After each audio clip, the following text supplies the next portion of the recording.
Anne of the Island, Chapter 36, The Gardener's Call. "Here is a letter with an Indian stamp for you, Aunt Jimsy," said Phil. "Here are 3 for Stella, 2 for Pris, and a glorious fat one for me from Joe. There's nothing for you, Anne, except a circular." Nobody noticed Anne's flush as she took the thin letter Phil tossed her carelessly. But a few minutes later, Phil looked up to see a transfigured Anne. "Honey, what good thing has happened?" "The youth's friend has accepted a little sketch I sent them a fortnight ago," said Anne, trying hard to speak as if she were accustomed to having sketches accepted every mail, but not quite succeeding. "Anne Shirley, how glorious! What was it? When is it to be published? Did they pay you for it?" "Yes, they've sent a check for $10, and the editor writes that he would like to see more of my work. Dear man, he shall. It was an old sketch I found in my box. I rewrote it and sent it in. But I never really thought it could be accepted because it has no plot," said Anne, recalling the bitter experience of Averil's atonement. "What are you going to do with the $10, Anne? Let's all go uptown and get drunk," suggested Phil. "I am going to squander it in a wild, soulless revel of some sort," declared Anne gaily. "At all events, it isn't tainted money like the check I got for that horrible reliable baking powder story. I spent it usefully for clothes and hated them every time I put them on." "Think of having a real live author at Patty's Place," said Priscilla. "It's a great responsibility," said Aunt Jamesina solemnly. "Indeed it is," agreed Pris with equal solemnity. "Authors are kittle-cattle. You never know when or how they will break out. Anne may make a copy of us." "I meant that the ability to write for the press was a great responsibility," said Aunt Jamesina severely, "and I hope Anne realizes it. My daughter used to write stories before she went to the foreign field, but now she has turned her attention to higher things. She used to say her motto was, 'Never write a line you would be ashamed to read at your own funeral.' You better take that for yours, Anne, if you're going to embark in literature. Though to be sure," added Aunt Jamesina perplexedly, "Elizabeth always used to laugh when she said it.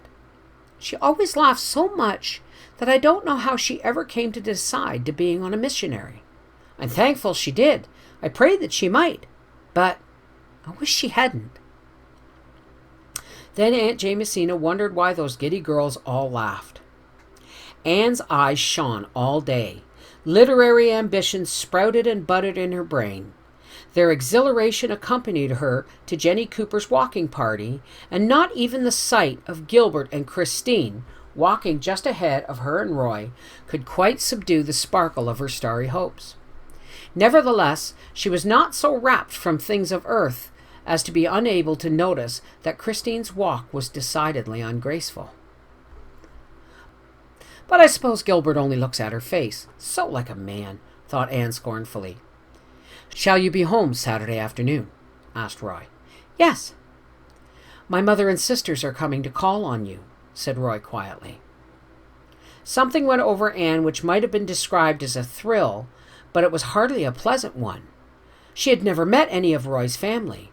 She realized the significance of his statement, and it had, somehow, an irrevocableness about it that chilled her. "I should be glad to see them," she said flatly, and then wondered if she really could be glad. She ought to be, of course, but would it not be something of an ordeal?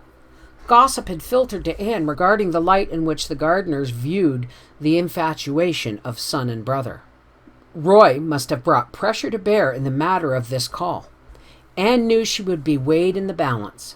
From the fact that they had consented to call, she understood that, willingly or unwillingly, they regarded her as a possible member of their clan.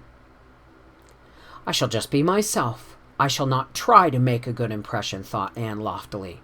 But she was wondering what dress she would better wear Saturday afternoon, and if the new style of high hairdressing would suit her better than the old, and the walking party was rather spoiled for her.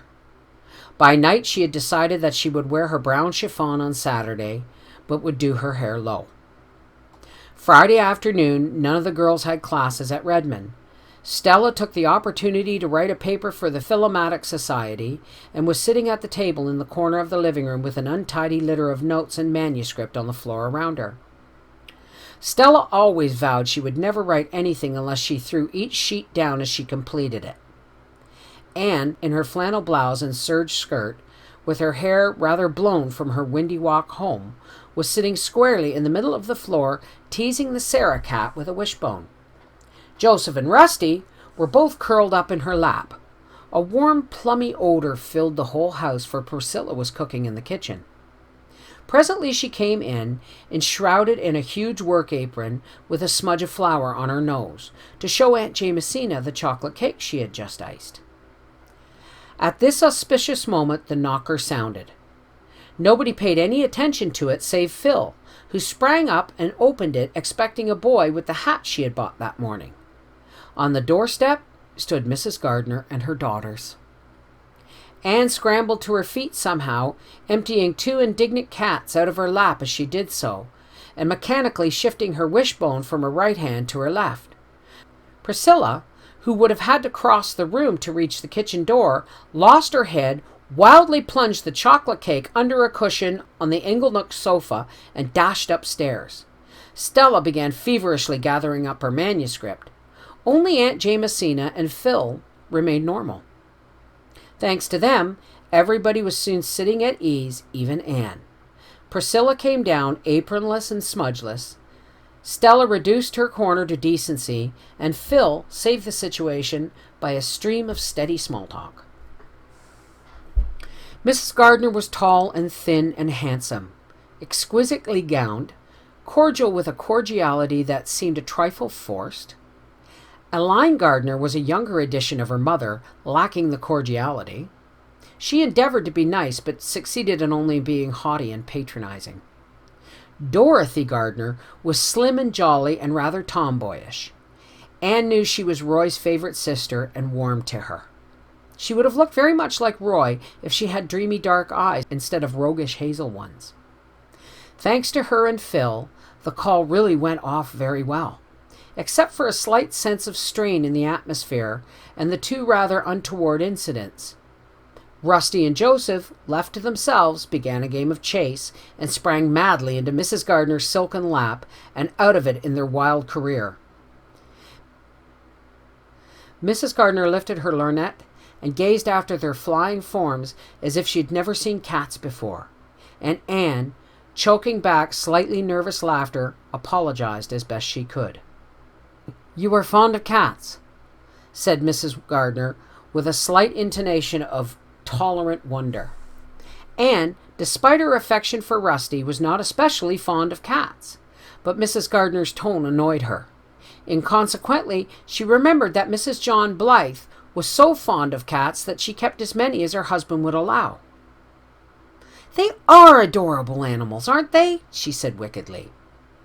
"I have never liked cats," said Mrs. Gardner remotely. "I love them," said Dorothy. "They're so nice and selfish. Dogs are too good and unselfish. They make me feel uncomfortable. But cats are gloriously human." "You have 2 delightful old china dogs there. May I look at them closely?" said Aline, crossing the room towards the fireplace, and thereby becoming the unconscious cause of the other accident. Picking up Magog, she sat down on the cushion, under which was secreted Priscilla's chocolate cake.